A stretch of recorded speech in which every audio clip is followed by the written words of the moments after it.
This week, Nicole Meier, author of The Second Chance Supper Club, talks about one of her motivations for being a writer. I also had a good friend take me to the San Francisco Writers Conference. And man, when I walked in that room with editors and publishers and agents and writers, I just knew I'd found my people. Welcome to Writers' Voices with Monica and Caroline. I'm your host, Monica Hadley, and with me is my co-host and my mother, Caroline Kilborn. And hello, everyone. We're having a nice rain here, which we really, really need. I know there's some people having rain they don't need, but we really need this one. So. Oh, that's wonderful. And is today like the first day of fall officially?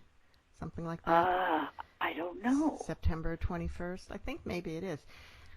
Yeah, so it seems like people get too much rain or they don't get enough. I know. That's the way it goes. And when it's just right, we take it for granted. That's true. It's like anything else, isn't it? Yeah, it is. Yeah. So, Mom, who do we have on Writers' Voices today? Well, today we have a very interesting book and author, Nicole Meier, and she's the author of The Girl Made of Clay and The House of Bradbury.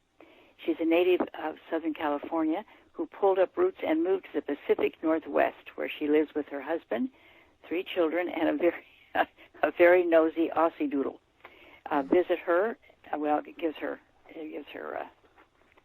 thing there, but the book is The Second Chance Supper Club, which was a very interesting title, and it's really a good book. It's a book about family and about finding one's self, and it's just very interesting. I know you'll enjoy reading it. Well, welcome to Writers' Voices, Nicole.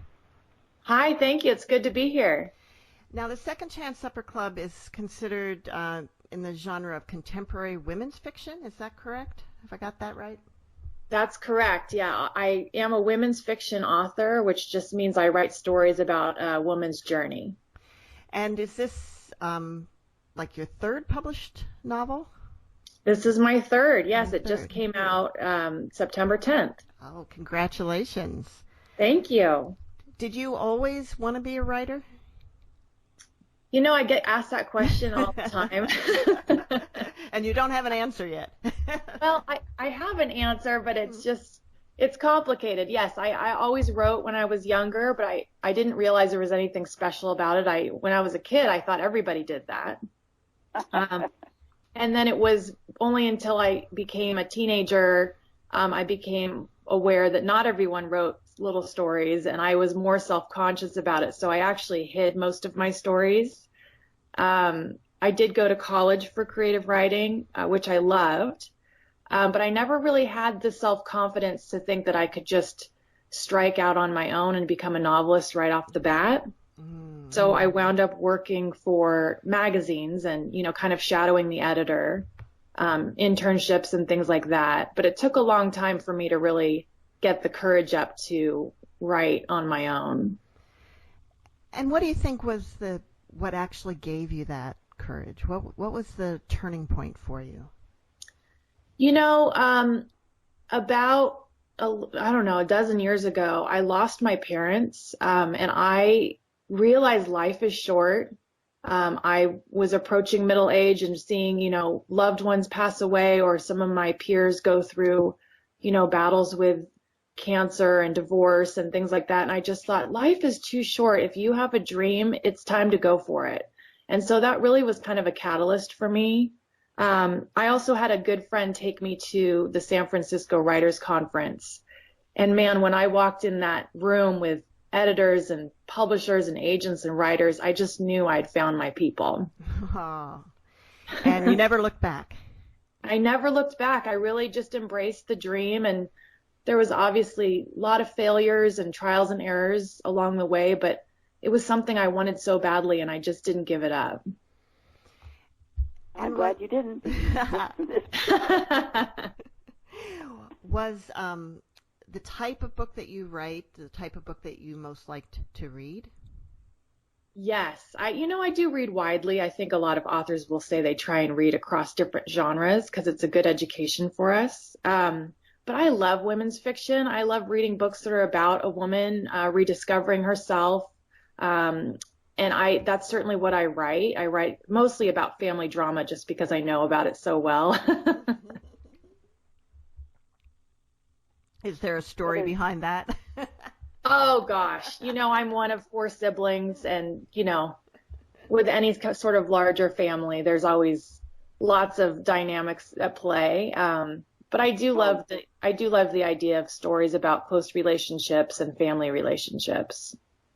Okay. I'm going to say there's nothing more important than family than family, and if our family, I think, gets together and gets along really well, and I'm so grateful for that.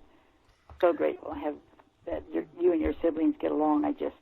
Yeah, there's 5 of us, and it probably helps that we're spread out, Yes. so we don't see each other all the time. Yeah, I suppose. So we're all on our best behavior when we get together, but but we do have made an effort to keep the family connected and together more than a lot of families, I think. Yeah, I think that's rare. I've with my 2 books, the one that just came out and with The Girl Made of Clay, they're both about, struggles within family relationships. And I've been so humbled and surprised by the letters and emails I've received from people saying, maybe I should reconsider reaching out to my estranged sibling. Maybe I should forgive my parent who I haven't spoken to in years. And there's, a lot of people who are in pain out there, but they really would love to have that family connection. But, some sort of, I don't know, fight has broken them up, and it's hard. And there are things that you can't really repair. There are rifts that are too deep. We had an interview recently with a woman who wrote a memoir called Wholly Unraveled, and the abuse that she suffered during her childhood, I can certainly understand why she would not want to reconnect with her father. Oh gosh. Of course, absolutely. Yeah. But for many people, it's things that you can forgive.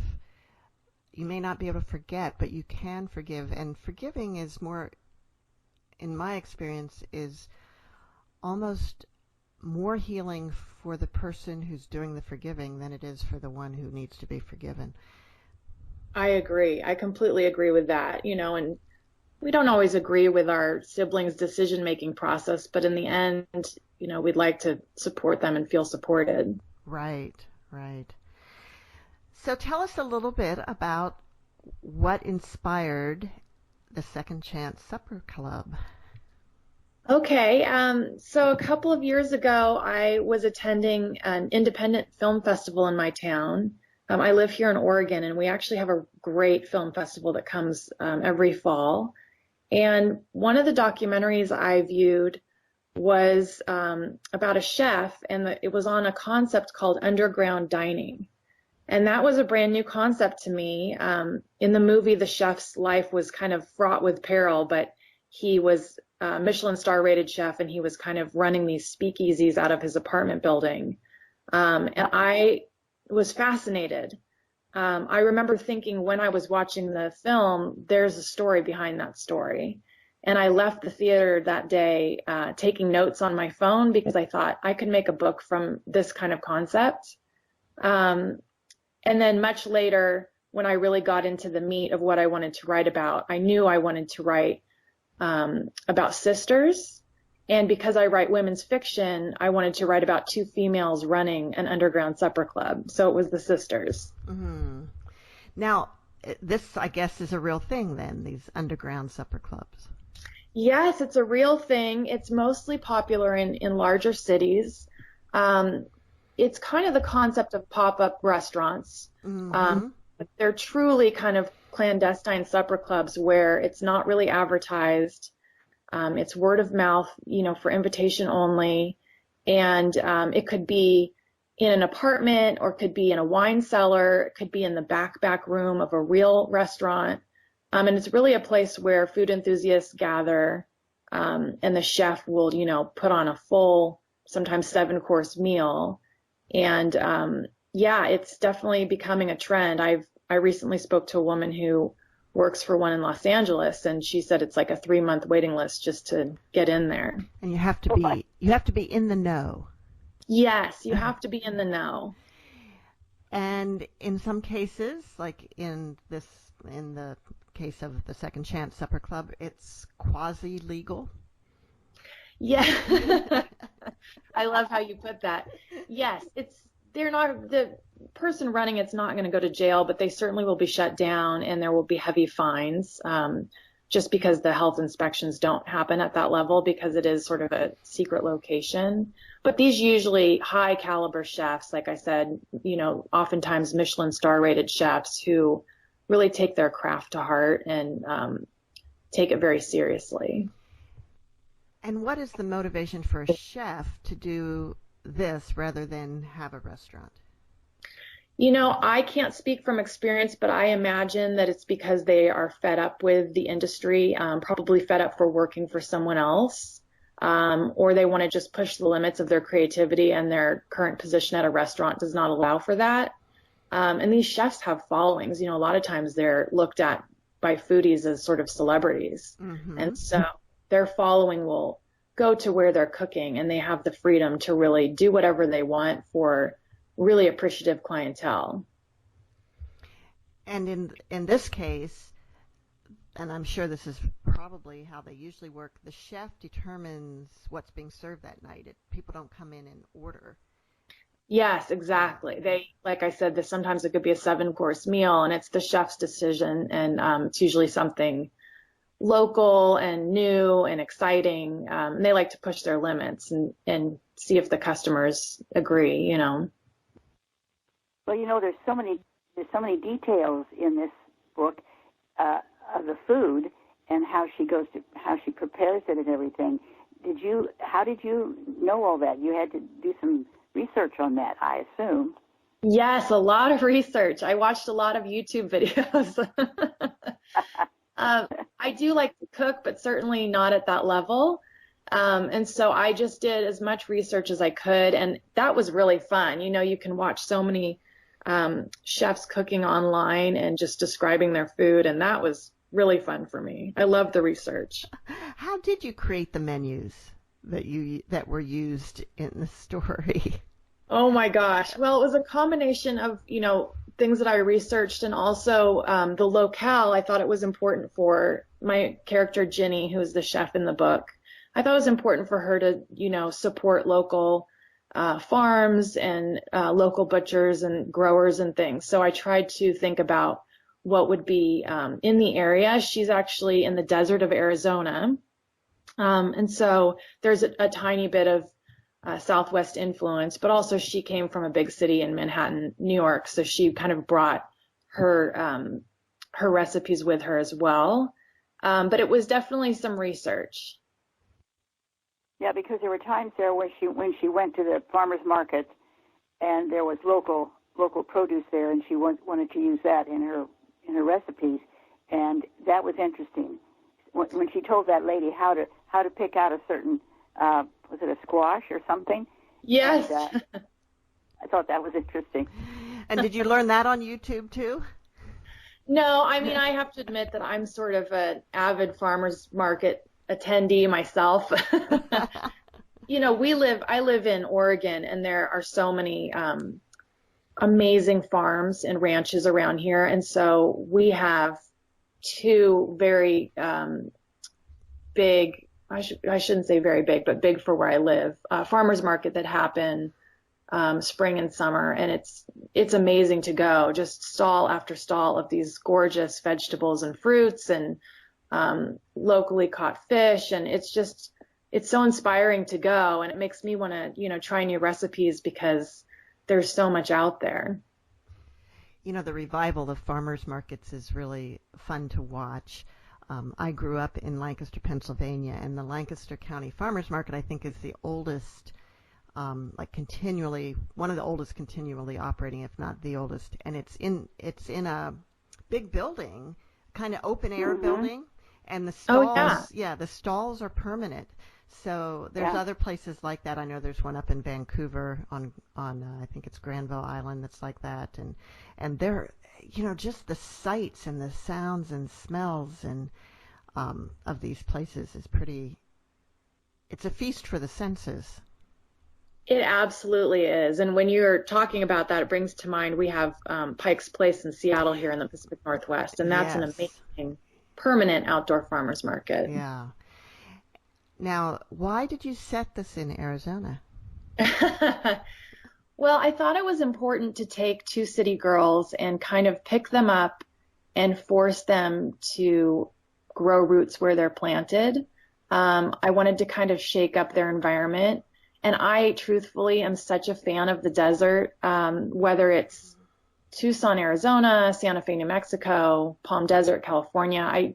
When I like to go take kind of a little break and be alone and go right, I usually pick the desert because to me it's very magical. They have beautiful sunsets and the landscape is very spiritual. And when I was starting to write the book, I actually was on a little sabbatical in Tucson, Arizona.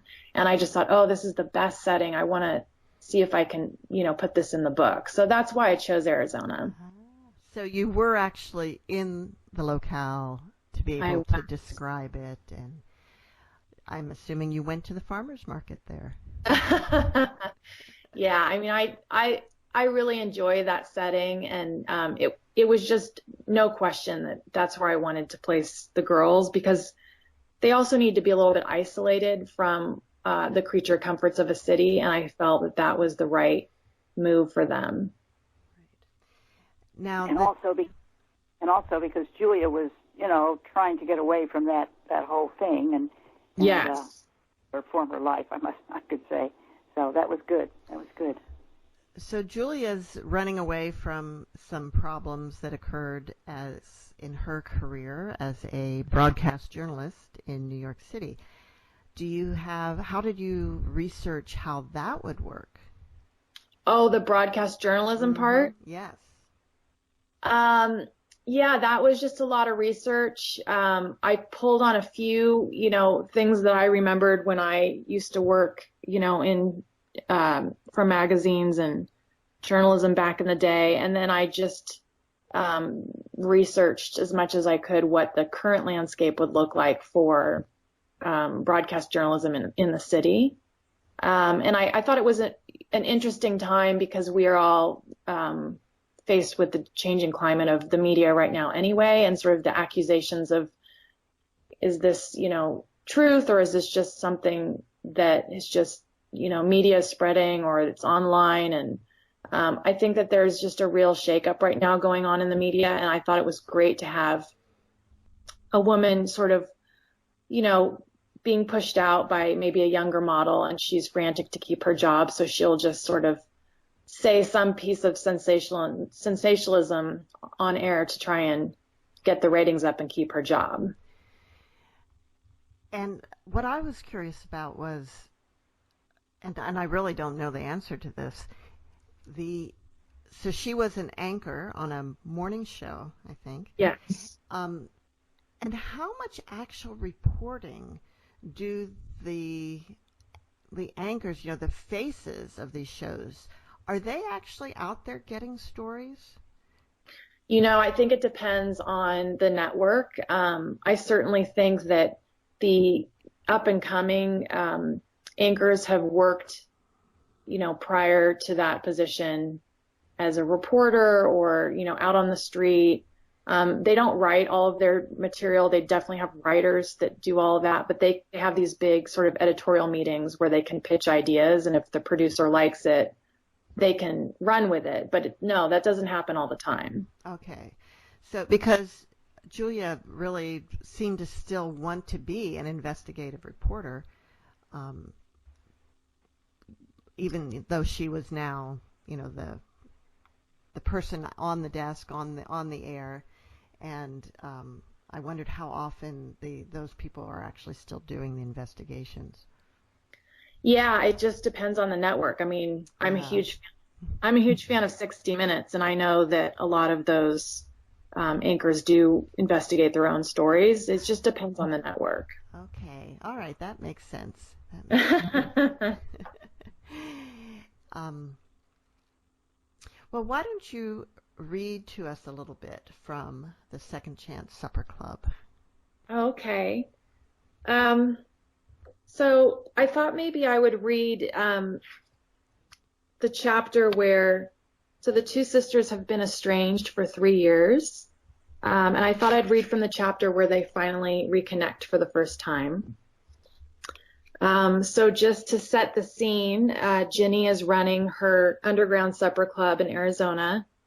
Julia has just made a colossal mistake at work in New York and kind of has to tuck tail and leave town. So she flies to go find her sister Ginny.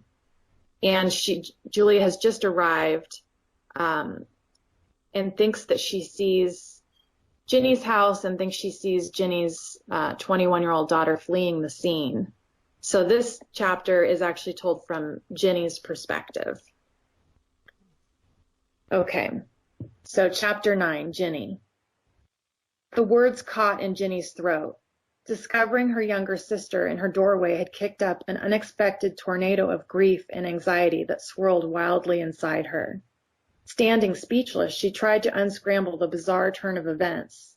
First, Olive had stormed out. In her place, astoundingly, was her little sister, whom she hadn't seen or heard from in years. 3 long years of tension and resentment and silence. What exactly was going on? Her eyes searched Julia with disbelief. There was her sister, looking like she hadn't aged a bit, all polished and put together and expectant.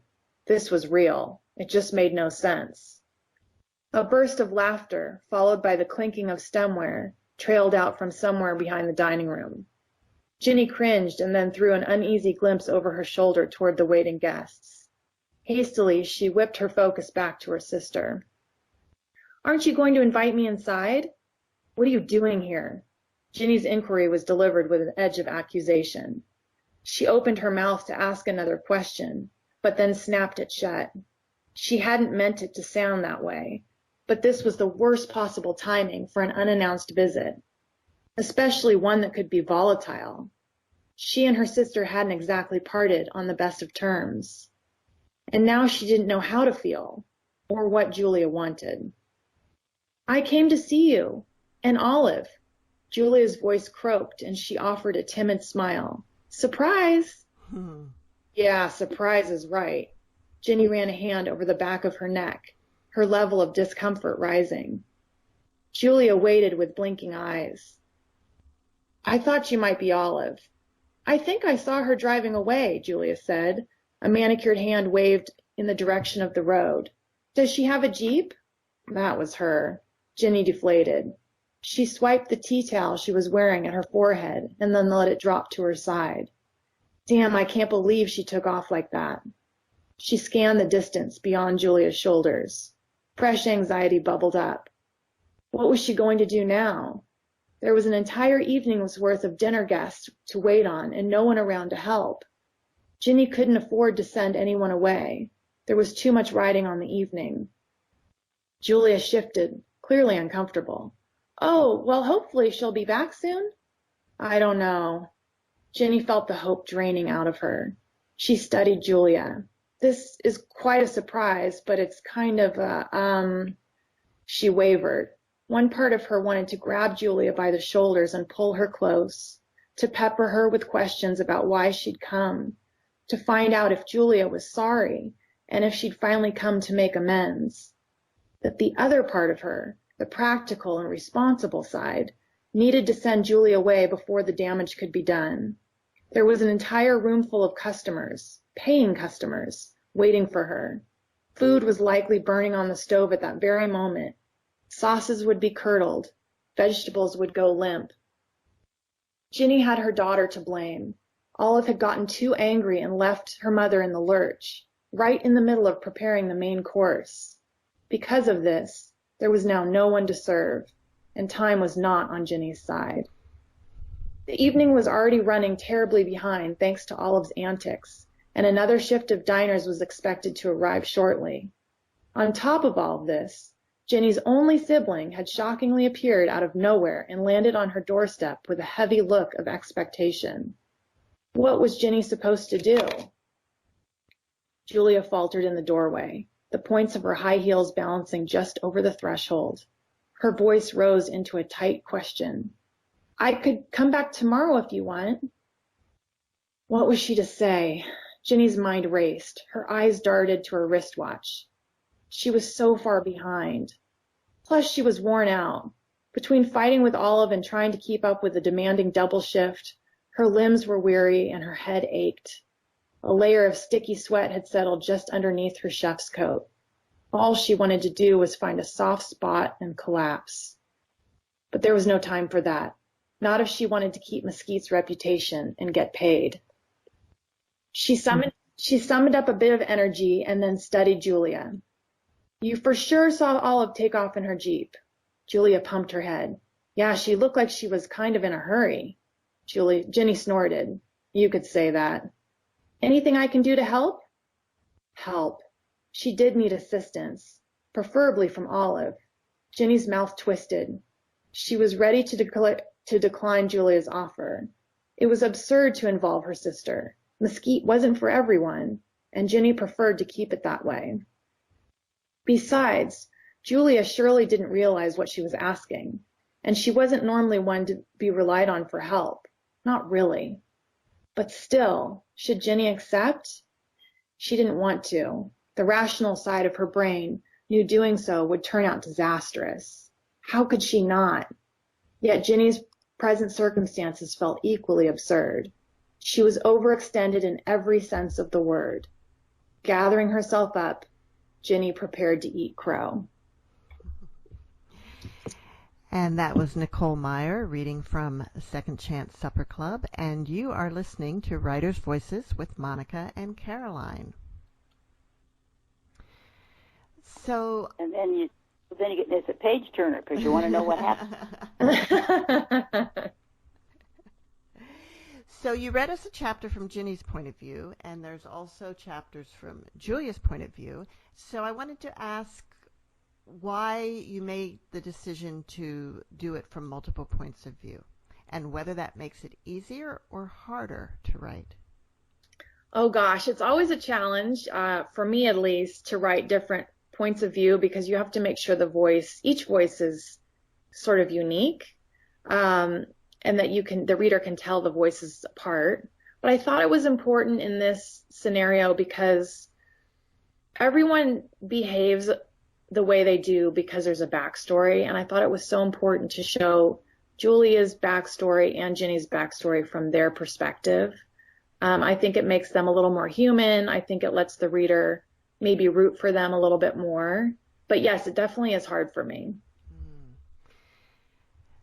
Do you have the storyline all figured out before you start writing? Oh gosh, I have a lot of it figured out. I actually have a publisher who likes to see a full synopsis, which is beginning, middle, and end of a story before contracts are signed and we move forward. So part of me is expected to know most of the story. But certainly as I go forward, and a lot of writers will say this, even if they have an outline, once you start writing, things change. Mm-hmm. So it sounds like you're writing after you get the contract. Has that always been the case for you? No, it hasn't always been the case. My very first book, which was The House of Bradbury, was something I call, I'm sure you hear this all the time, is writers are often described as either a pantster or a plotter. Right. And so I was a pantster with The House of Bradbury. I just had no idea what I was doing and where the story was going. I just sat down every day and wrote, and that book came very quickly to me. And then once I finished that manuscript, I got a contract with a small press, which was a lovely experience. And then for my next two books, The Girl Made of Clay and The Second Chance Supper Club, I signed a contract with Lake Union Publishing, who's a larger publisher, and they had the first handful of chapters and synopses, but I kind of wrote after the contract was signed. Is that some people, like we just talked to an author yesterday who realized that she can't write to a contract or that it's too much pressure. She prefers to have it completely written and then go out and sell it. Do you feel the pressure when you have a contract? I do. I do, but in a way, it's really motivating because you know that the book is going to become something. You know, the industry is so tricky right now. There's so many amazing writers out there, but it's really hard to get attention from an agent or a publisher. And I think for me, it's great motivation knowing that I've signed a contract and there's expectations. And I'm excited because I know that there's a deadline and I know that there is a time of year that they want to market the book, and that just makes me more excited about it. But yes, it's definitely pressure to make sure the story is right when it's supposed to be completed. So are you writing full time now? I'm writing full time. Yes, I have. That's your day job. That's my day job, and I love it. I have a family, so I definitely try and be there for them. I have 3 children, so I'm busy. But I write, you know, kind of 5 in the morning to 7 in the morning when the house is quiet, and then everyone wakes up and chaos kind of ensues. And then everyone goes off on their day and I kind of get back to it. I understand you use a vision board to guide you through the process. Oh yeah, you must have done your research. So tell us a little bit about that. Oh my gosh, I love vision boards, and I always encourage aspiring writers to do this because for me, a visual is so helpful and motivating. So like right now I'm sitting at my desk and I have a bulletin board behind my computer monitor. And on the bulletin board are all my pieces that I wanted to look at while I was writing the Second Chance Supper Club. So I have cut out pictures, probably most of these are from Pinterest, but of the desert of Arizona, of, you know, beautifully set dining room tables, of colorful succulents. I have some quotes up there that are motivational. And I just have some images of the sunsets and things like that. Just everything that I keep referring to as I'm writing, because I want to make sure that I get the mood and the setting and all the intent in there that I wanted. That's a good idea because, you know, sometimes you think of something and think, oh yeah, I should do that, and then you forget it. Yes. But if you put it up there, then it's there, and you can refer. It's there. That's such a good point. You know, in addition to the really incredible details about food and cooking that you included in here, there in this book, there's also a lot of detailed and lovely descriptions of flowers. Is this something that's a love of yours, or did you have to research for this book? You know, that actually, and I should give a shout out to the woman that inspired that. That came from my background as a magazine writer. So before I became a novelist full time, I was writing books, and then also I had quite a number of freelance magazine jobs on the side. And one piece I wrote was on a florist who went through the whole professional schooling in New York City for florists. And I was so fascinated by that because I didn't realize that it was this sort of competitive world. I thought that, you know, if you have a knack for it and you have a desire, you can just open up your own flower shop. But she was explaining that it's much more involved than that. So I think I gleaned most of that inspiration from that interview and that story I wrote back in the day. You know, last night some friends and I were talking about if we had it to do over, you know, what career would we choose if anything open possibility, and we're all like close to retirement age or retired. And, you know, I forgot about one that I always thought I would love, which would be not a floral designer, but a landscape designer. So you're putting the flowers and the greenery and everything together, or, you know, a landscape architect, I guess. because that Yeah. really is a talent and a skill, and it's not something it's not, it looks easy when you look at the end result, Right. but an awful lot goes into it. Yeah, I totally agree. And how cool would that job be? Yeah, I know. I used to read books. I used to get a lot of books about that, and I always found it fascinating. Well, it's never too late. Well, that's true. Although the physical labor part of it, Yes. I'm a little past wanting to do that. Right. But Somebody something could, small. somebody would, Yeah. So like succulents, these, which is such a cool thing, and that they featured in Second Chance Supper Club too. These succulent arrangements, which are often live. They're not cut plants. They're live plants. Right. Do you have succulents in your home? I do. I feel like succulents are very on trend right now. Yes, they are. They're being used in such a way, and if you go on Pinterest, you can kind of look up succulents, and for these weddings and white tablecloth dinner parties, succulents are being used in a very elegant way, and I just thought that was super fascinating, and I wanted to make sure I incorporated that. And of course, Mom, you grew succulents way back before they were trendy. In your rock garden. And what are those? I can't remember the name of that one plant that has the little yellow flowers and it creeps. It vines, but it's a succulent. I can't remember either. Yeah, well. Yeah, that was fun for me. I made sure that my publisher would include a few succulents on the cover of the book, and they picked some really colorful ones. So I was happy about that. They did. I got the book here. Yeah. I noticed that they're showing succulents in very small pots now. Yes.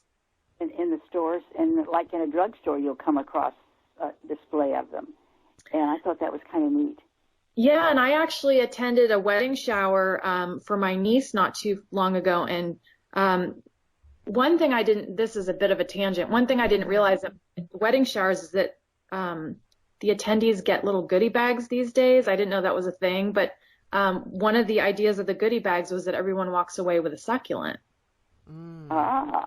So that's very on trend. Everyone loves to give a gift of a succulent because it's something that's hard to kill. Yeah, hard to kill, and it's pretty and unique. Exactly. Although not so unique anymore, but well, unique in how they look, I guess. That's true. So let's get back to your writing process. Nicole, you mentioned that you'd like to get up and write early in the morning before everyone's up, and then after everyone goes off to school. Do you write on a computer? I do. So my writing process is sort of the same every day. I like to get up, if I can, get up before the sun gets up. Sometimes it's really hard, but that's the best feeling, is just to watch the sun come up. And I always light a candle, and I always start writing in my journal. It's kind of like Julia Cameron's practice in the book, The Artist's Way, where she says to just write every day. And I'm a big believer in journaling, and my journals aren't sort of touchy-feely like emotional entries. They're more my intention, or what do I want for this story, or what do I want for this week, what do I want for my writing. Sometimes there are even lists, but it helps get the brain going and get that sort of writing muscle warmed up. And then when I'm done writing in my journal, I get my laptop out and I start writing on my manuscript. And do you write quickly and like leave all the editing for the next draft, or do you tend to edit as you go? My agent says I write very fast. And I don't know if that's a good thing or a bad thing, because I'm sure half of the stuff is just, it needs to be edited out. But I do like to write quickly, and then I think about every 100 pages or so I stop and I'll start rereading and editing. It just gives me little break points along the way. I don't know how some writers will write 300 or 400 pages and not look back. I like to look back and see, okay, is this making sense? Is this doing what I want it to do? And kind of have little break points along the way. Well, that makes sense. We've talked to authors too who they write very quickly, and then the next day they go back and clean up what they wrote the day before, and then continue, Oh, wow. and then write quickly the new material, and then they do it every day. Others, like you said, do the whole thing and then go back, and others are like you, stopping in between, and some don't leave a page till that's what they want it to be. Oh, So, yeah. I had an editor that I worked for at a magazine tell me one time the best piece of advice, and she said, never turn in work hot. And that means write something and then let it sit for a while. Don't visit it, don't look at it. It can be a day, it can be 10 days, but it's so important to just let that sit there and simmer, and you can come back with fresh eyes and really see what you missed the first time around. That's interesting. Yeah, it's great advice, because I tell my kids that. I have 2 teenagers in high school, and when they have to turn in a paper, I say, don't turn it in hot. Like, you have to get it the next day. You'll always find a typo the next day. Oh, no kidding. No kidding. And of course, you're never really done. That's one of the problems with writing, is that it can always be better. Yes. So how do you decide when it's good enough? Oh, gosh. That's a great question. I think that in my heart, I just know that the story is complete. I do trust my editors. I am fortunate enough to work with good editors who will read it when I'm finished and then give me their 2 cents.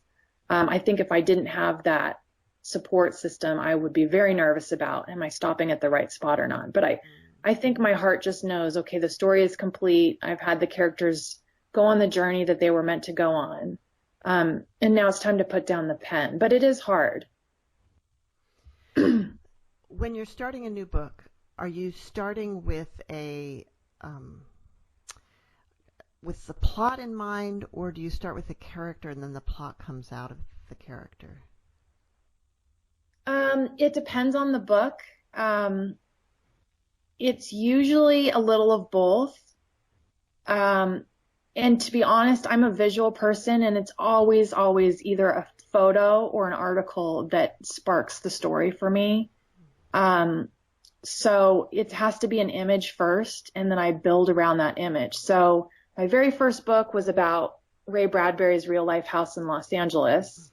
And I knew that the whole story was going to be centered around that house. And then my second book was about a piece of art, and I knew my whole book would center by and large around that piece of art. And then this book was centered around the concept of underground dining.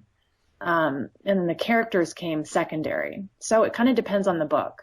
So it seems like the theme of the book is where you start then.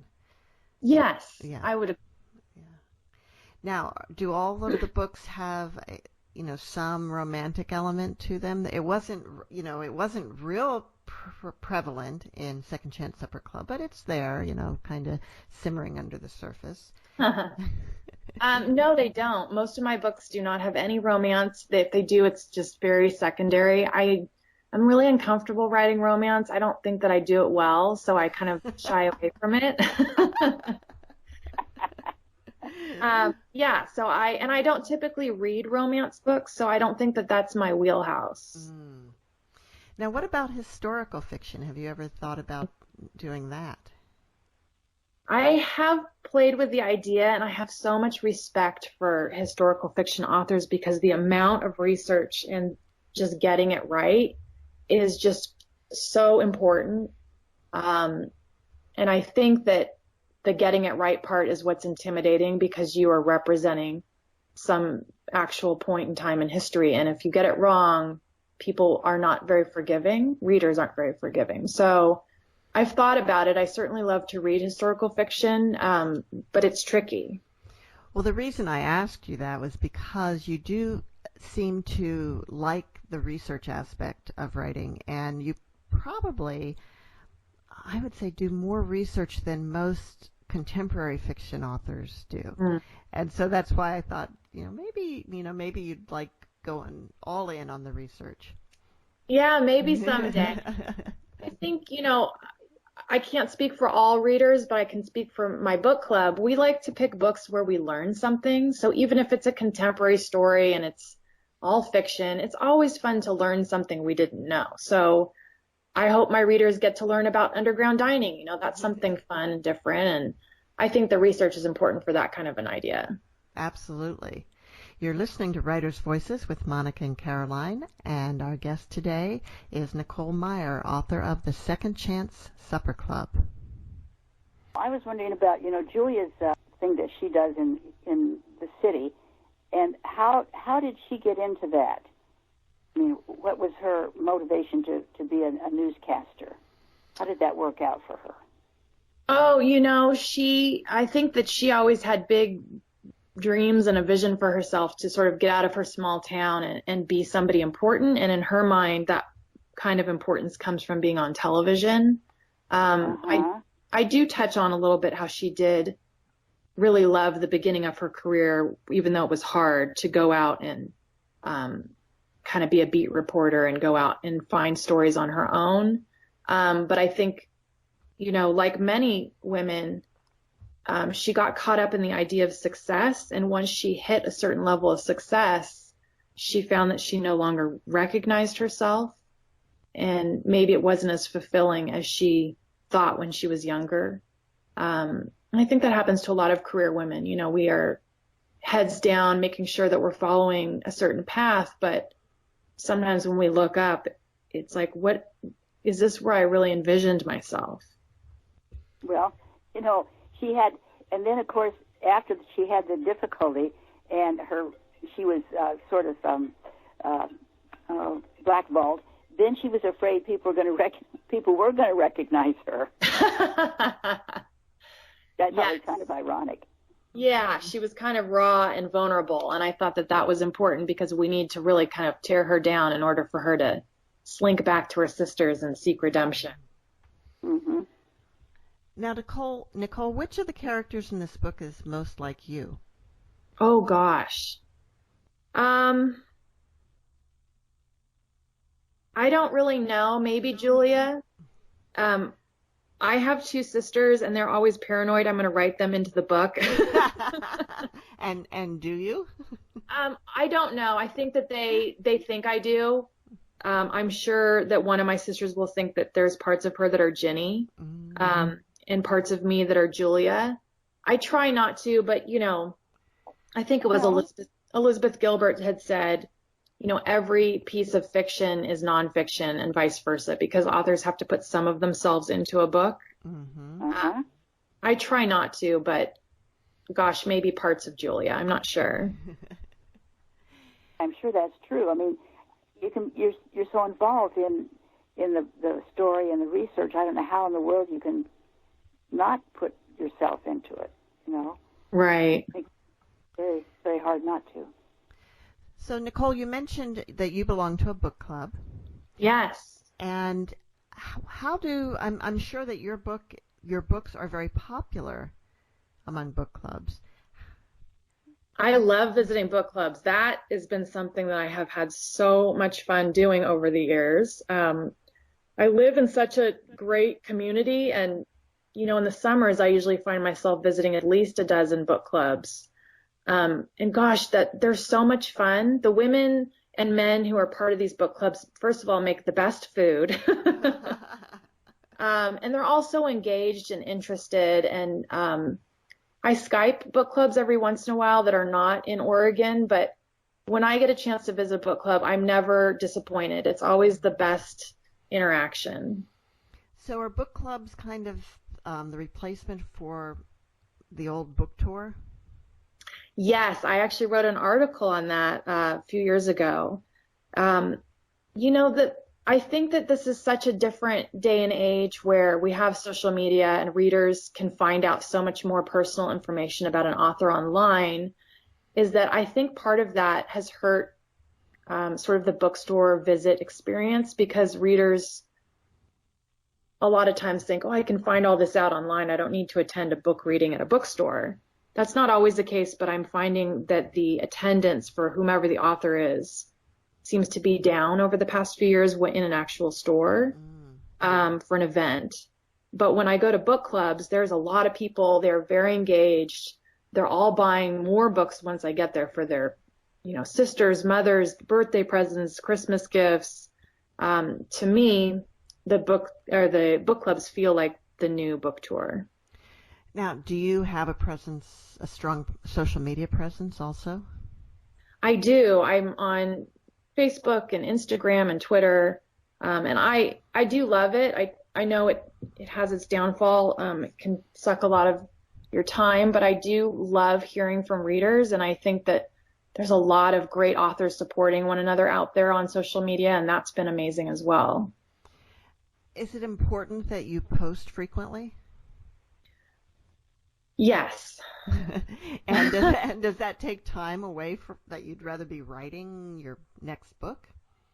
It does take time away, but I think that, I told another writer who's just beginning, I said, look, every book I write is like a new startup business, and I need to make sure that I'm connecting with my audience and marketing myself and, really starting up a new idea. And so connecting with people online is part of that. It's just part of the way the business is going. And I know a lot of creative people just absolutely hate that idea, but it's important. Readers expect that nowadays. They expect to connect with the author that they like. Of course. And it's also maybe a good way to get out material, little essays or even information that don't go in a book. You don't Absolutely. have a place for this book, but hey, I can share it in my Facebook page, my Twitter feed, my Instagram. And do you have, and in Pinterest, I know you use Pinterest to help build your vision board, and I'm sure you post things there too. Yeah, I'm not as active on Pinterest as the other accounts, but I do like to go on there every once in a while. Wow. So what can you tell us about your next book? I've started something, but I'm not exactly sure what it's going to be. I will always be the one who writes about relationships, whether they be family relationships or friendships. But I can't really talk about it too much because I'm not sure what form it will take yet.